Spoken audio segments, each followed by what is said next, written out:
I never heard the term sawmill gravy until I moved to Kentucky. I always just called it sausage gravy.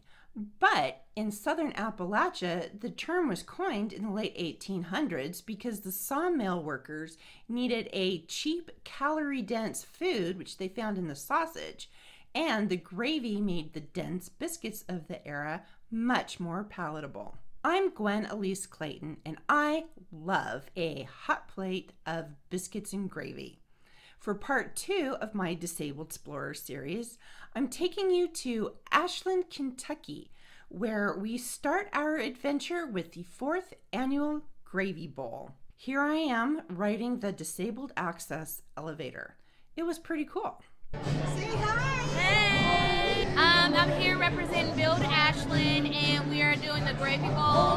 The 2 gravies that I have is fried chicken gravy and also lemon blueberry gravy.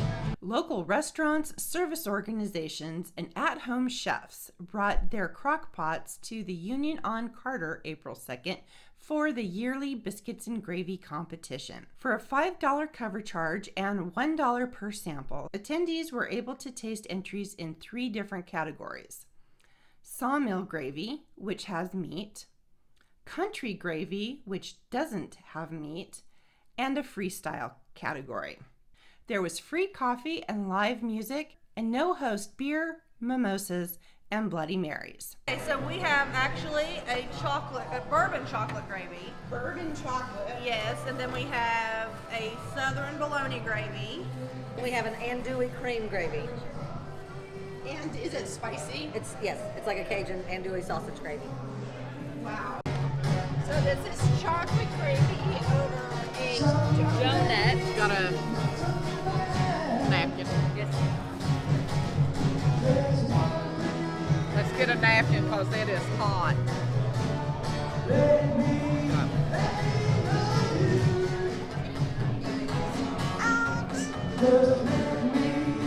My favorite was the fried chicken gravy made by my friend Faith Fountain. I was afraid the andouille sausage gravy made by Members Choice Credit Union was going to be a little too spicy for me, but it wasn't. It was savory and flavorful and a very close second. These bonnet-clad ladies won Best Freestyle Gravy and the Biscuit Blitz Award, which is given to the team with the best decoration and theme. My husband Eddie really liked the sausage gravy from Pig's Blanket / Spirit of America food truck, which won Best Sawmill Gravy. The Best Country Gravy Award went to Advantage Plus Realty. The event was sponsored by Ashland in Motion, a nonprofit organization dedicated to the revitalization of downtown Ashland. I'll post a link to their Facebook page in the description box. To work off our humongous meal, we headed to Carter Caves State Park in Olive Hill, about half an hour west of Ashland. It happened to be spring break for a lot of our local schools, so the place was packed with families looking for some place to let the kids stretch their legs. This is a great option for that type of thing. There is a lot of space to hike, climb, run, jump, yell, be loud, and check out the way cool caves. It doesn't have a whole lot of options for people with disabilities, but like I said last week, I still like to be out in nature, try to level up my smartphone photography skills, and let my imagination run wild. Next week, in part 3 of this series, I'm going to do a Write With Me episode where we will do a Hellier-inspired alien cave-based story. If you haven't watched Hellier yet, I list a link to the docuseries on Amazon Prime Video in the description box. It's a docuseries about aliens living in the caves and abandoned mines of Kentucky. I am a huge fangirl. Afterward, we were still kind of full from breakfast, but it was getting close to dinner time and I didn't feel like cooking. So I sweet-talked Eddie into taking me to Smokin' Jay's Ribs and Brew House. We got a couple of side salads and we split a Philly cheesesteak sandwich. Now this place is known for their ribs and their prime rib. We've been there before. We're not big rib fans, but we shared a prime rib and it was excellent. It is a really good place to go.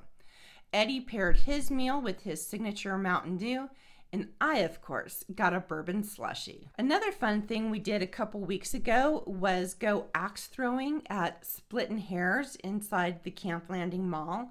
They just had their grand opening a couple weeks ago. The first thing we had to do after signing the online waiver was pick a meme.